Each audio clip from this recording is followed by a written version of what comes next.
Bonsoir à tous, bienvenue à ce flash d'information. Le vice-président ivoirien est de retour à Abidjan. Il revient d'Addis Abeba en Éthiopie où il a pris part au 28e sommet de l'Union africaine. Les travaux débutés hier ont pris fin aujourd'hui. La commission de l'Union africaine est présidée désormais par un Tchadien, Faki Mahama. Il a été élu hier en remplacement de la Sud-Africaine Dlamini Zuma. D'importantes décisions ont été prises en Éthiopie, notamment la réintégration du Maroc au sein de l'UA après 33 ans d'absence. Je vous propose d'écouter le vice-président Daniel Kablan-Duncan quand il s'est adressé à la presse à son arrivée cet après-midi. Nous l'écoutons.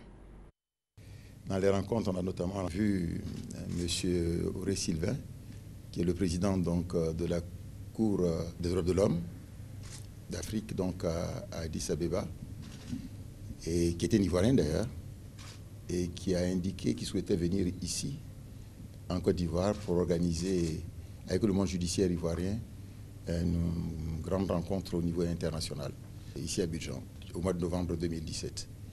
Nous avons aussi rencontré les responsables du MAEP, qui est le mécanisme africain d'évaluation par les pairs, rencontre qui nous a permis aussi là de nous entendre avec eux sur une rencontre qui pourrait avoir lieu ici à Abidjan aussi, probablement au mois de novembre, peut-être en marge des réunions concernant la rencontre Union européenne-Afrique, le sommet. Et enfin, nous avons rencontré Neven Imissa, qui est le commissaire européen en charge de la coopération internationale et de développement. Et vous savez, chaque fois qu'on le voit à des réunions, nous faisons un peu le point de la coopération, à la fois au niveau du développement, financement et développement en Côte d'Ivoire, mais aussi les problèmes de migration, les problèmes de gouvernance. Et ce qui nous a frappé, c'est le fait qu'ils aient indiqué que la Côte d'Ivoire, je crois que le rare pays qui bénéficie des fonds de l'Union européenne, qui a déjà engagé à mi-chemin du programme indicatif national 100% des financements de ces programmes. C'était une bonne chose. Et nous avons parlé avec eux aussi des problèmes relatifs au sommet entre l'Union européenne et l'Afrique. Il y a 27 pays européens en principe qui vont participer à cette rencontre et 55 puisque maintenant le Maroc est membre maintenant de l'Union africaine qui auront lieu ici au mois de novembre 2017.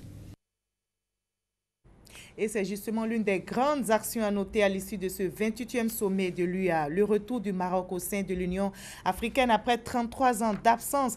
Aujourd'hui, au siège de l'Union africaine à Addis Abeba, le roi du Maroc a été ovationné par ses pairs pour ce grand retour. Mohamed VI, accueilli comme un héros, a été invité à la tribune pour la cérémonie de clôture. Comme vous le voyez dans les images, les premiers mots du roi du Maroc, il est beau le jour où l'on rentre chez soi. Ici en Côte d'Ivoire, le procès devait durer 2 à 3 semaines. Finalement, il a été reporté au 21 février prochain. C'est le procès des disparus du Novotel lors de la crise post-électorale. 10 personnes, dont 8 militaires, devraient comparaître à partir de ce mardi, donc aujourd'hui, devant la cour d'assises d'Abidjan pour l'enlèvement et l'assassinat de 4 hommes, dont 2 Français. Motif du report, selon la cour, l'absence des 5 accusés et de leur avocat à l'ouverture des débats. Ailleurs, en Gambie, les forces militaires de la CEDEAO ont saisi plusieurs armes et des munitions au palais présidentiel et à Kanalé, village natal de l'ancien président Yaya Jammeh. C'est un armement lourd que l'ancien président gambien a laissé. Ces saisies ont été opérées dans le cadre de la mission de sécurisation de la CEDEAO. Et ces forces de la CEDEAO, à la demande du nouveau président Adama Barrow, vont rester encore 6 mois en Gambie pour assurer la sécurité. Aux États-Unis d'Amérique, Donald Trump a limogé la ministre par intérim de la Justice qu'il accuse d'avoir trahi le département de la Justice. Sally Yates, membre de l'administration de Barack Obama, avait ordonné au procureur de ne pas défendre le décret du nouveau président américain interdisant l'entrée aux États-Unis aux ressortissants de 7 pays musulmans et aux réfugiés. Le remplaçant de Sally Yates, nommé par Donald Trump, a annoncé qu'il défendrait ce décret.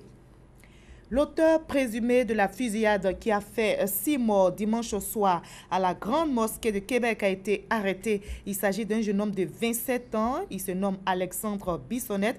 Il est étudiant. L'auteur présumé a lui-même appelé les policiers canadiens pour se rendre après son acte. Les Canadiens, comme vous le voyez, continuent de se recueillir sur le lieu du drame. La tristesse et la consternation dominent le pays. On se retrouve à 20h pour le reste de l'actualité. À tout à l'heure.